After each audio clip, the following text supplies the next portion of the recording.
Olá, tudo bem? Sou o professor Irã Parente, este é o canal Operando Conhecimento e vamos iniciar agora a nossa web aula sobre o diagrama de causa e efeito.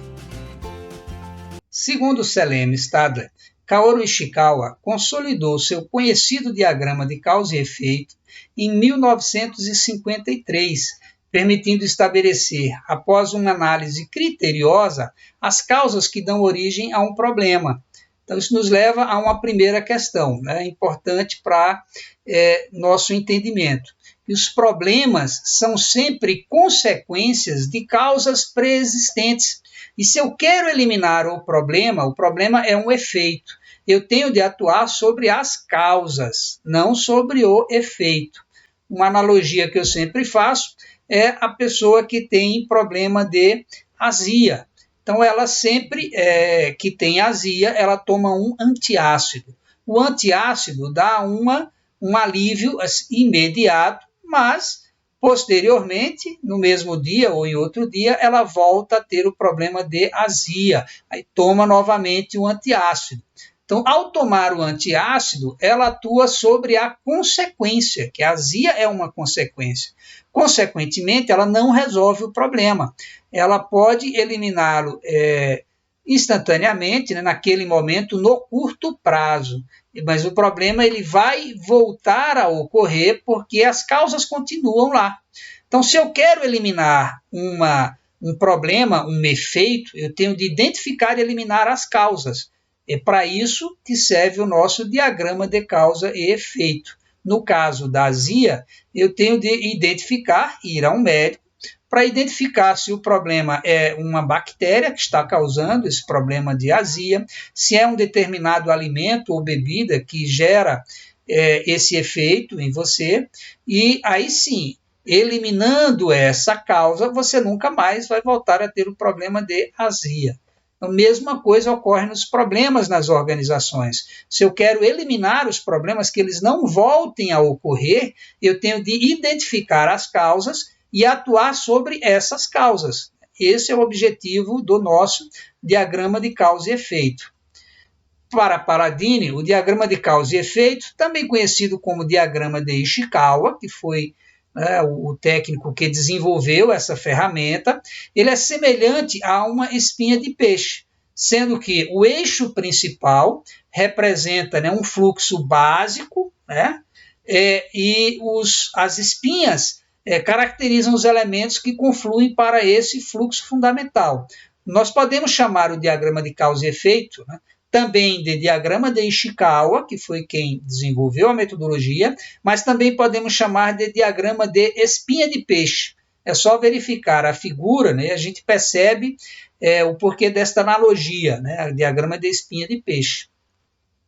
Para Pesato, o diagrama de causa e efeito ele possibilita descrever situações complexas que dificilmente poderiam ser descritas e interpretadas apenas por palavras. É muito mais simples, muito mais fácil de explicar graficamente, visualmente, através do gráfico, do que explicar através de palavras, toda essa relação entre as várias causas e o efeito final. Então, o gráfico ele simplifica e você deixa registrado, coloca lá o gráfico numa área de destaque, todos do seu setor vão olhar para a figura e vão entender essa relação entre causa e efeito.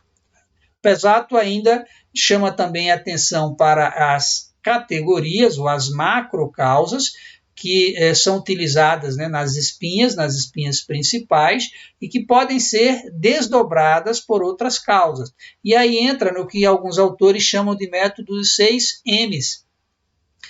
Colocar em cada uma dessas espinhas maiores, das 6 espinhas maiores, uma categoria de causa. Isso nos auxilia, nos dá uma orientação inicial para essa identificação das causas. E esses 6 M's correspondem ao método, mão de obra, material, máquina, meio ambiente e medidas. Então, observem a figura aí do peixe, né? O efeito nós colocamos em um retângulo, onde ficaria aí a cabeça do peixe, e nas espinhas principais colocaríamos essas 6 categorias. E dentro de cada categoria nós vamos desdobrando essas causas. Santos cita os seguintes passos para a elaboração de um gráfico, de um diagrama de causa e efeito. Primeiro, inserir do lado direito, dentro de um retângulo, o efeito, né, a consequência, o problema. Então, onde ficaria a cabeça do peixe, desenhamos um retângulo e colocamos lá o problema, o efeito, a consequência. Depois, listamos todas as possíveis causas do lado esquerdo, onde ficariam as espinhas do peixe. Estabelecer as categorias de causas, considerando que para cada efeito existem várias categorias. Então, para cada problema, eu posso levantar causas relacionadas a método, máquina, medida, meio ambiente, material e mão de obra, os 6 M's.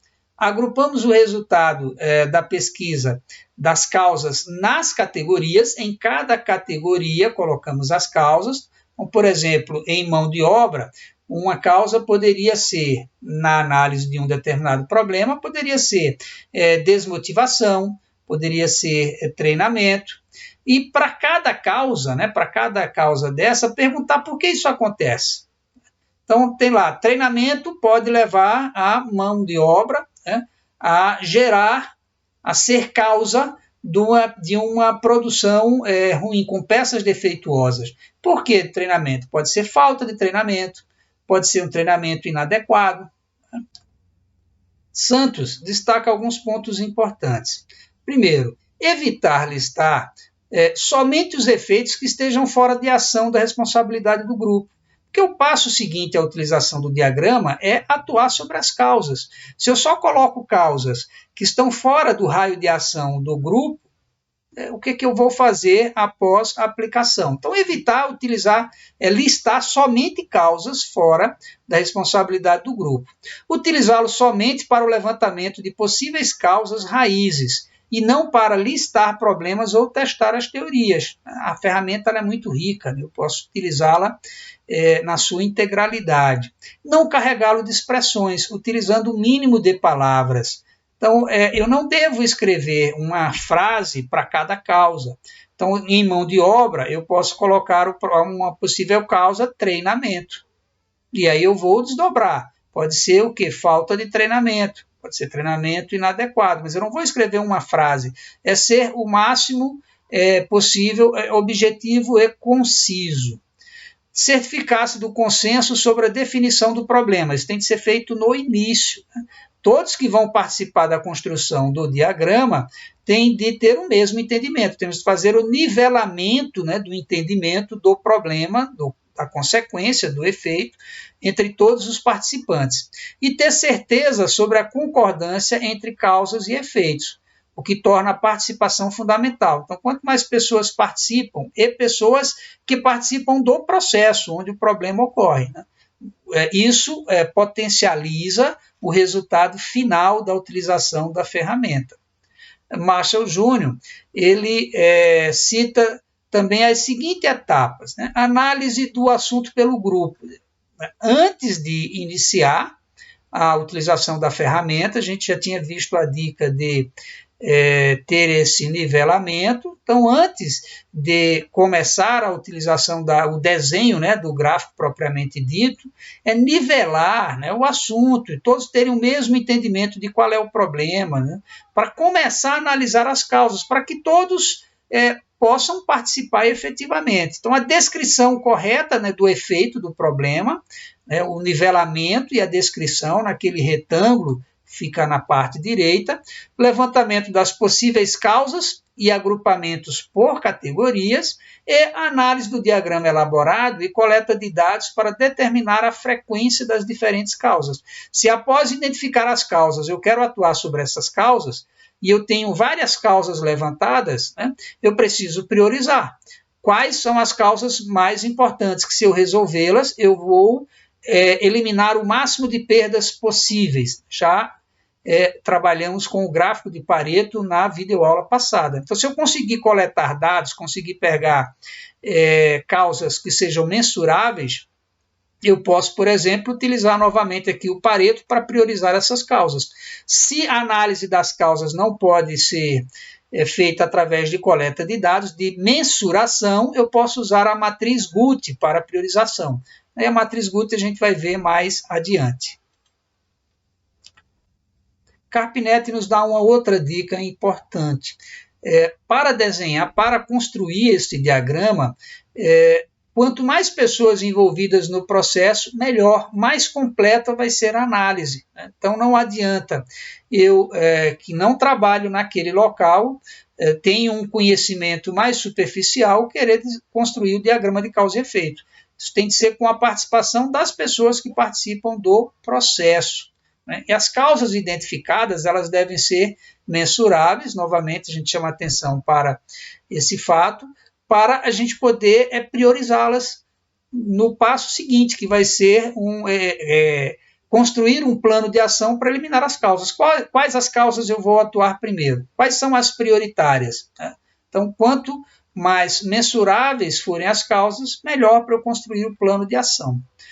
Vamos agora a uma aplicação prática da ferramenta. Exemplo extraído do livro do Carpinetti. Nós temos o problema alta dispersão dos resultados, o retângulo do lado direito, onde ficaria a cabeça do peixe, e nas espinhas temos 5 macrocausas. Operador, poderia ser mão de obra, máquina, material, método e medição.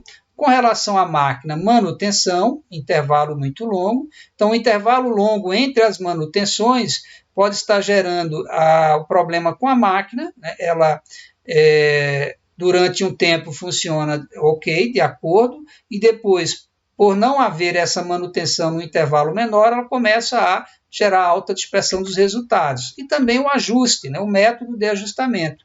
Pode ser que, nesse caso, a equipe quis dizer que não existe um método de ajustamento, e aí cada operador faz o seu ajuste particular, ou que o método de ajustamento não está adequado e precisa melhorar esse método para que as máquinas parem de causar esta alta dispersão dos resultados.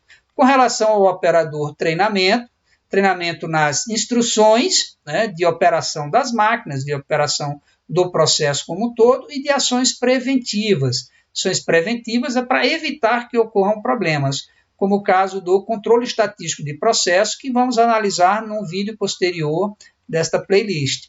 E também o acúmulo de funções, em função de número de operadores por máquina. Então, eu tenho poucos operadores por máquina, isso gera um acúmulo de funções que pode estar causando alta dispersão dos resultados. Com relação à medição nos instrumentos, a estabilidade e o RR, com relação ao método, sistema de posicionamento e o sistema de alimentação, e com relação ao material, a composição do material pode ser causado por problemas com fornecedores. Um segundo exemplo, extraído também do livro do Carpinetti, atrasos em pedidos de compra. Esse é o efeito, é o problema. Então, com relação às políticas de compra, falta de informação dos fornecedores em função da classificação dos fornecedores. Eu não tenho uma boa classificação, eu não tenho um método de classificação, e isso gera a falta de informações dos fornecedores, que pode estar causando atraso no pedido de compra. Assim como a autoridade e responsabilidade pela política de compras, em função da falta de definição. Eu não tenho uma política definida de autoridade e responsabilidade do processo de compras, que está gerando atraso no pedido de compra. Com relação ao operador, sobrecarga de trabalho por falta de pessoal, qualificação, falta de treinamento. Então, tanto a sobrecarga do pessoal por falta de pessoal, como o problema de qualificação por falta de treinamento, podem estar causando o atraso em pedidos de compra. Com relação à máquina, os micros e os telefones sempre ocupados. Eu tenho uma quantidade pequena de micros e de telefones, e isso pode estar dificultando o contato, a negociação, o acompanhamento junto aos fornecedores, e que está causando atraso nos pedidos de compra. E, por fim, com relação ao método, alto tempo de cotação em função da coleta de dados incompleta. Você faz um contato inicial, coleta os dados iniciais, faltam alguns dados, precisa entrar em contato novamente, isso aumenta o tempo de cotação, que vai causar atraso no pedido de compra, assim como o fluxo de informações incoerente, por uma falta de procedimentos definidos. Essas foram as referências da aula de hoje: Carpinetti, Marshall Jr., Palladini, Pesato e Seleme e Stadler. Se você gostou desse vídeo, dê um like, compartilhe, se inscreva neste canal e nos encaminhe sugestões de temas para tratarmos nas próximas playlists.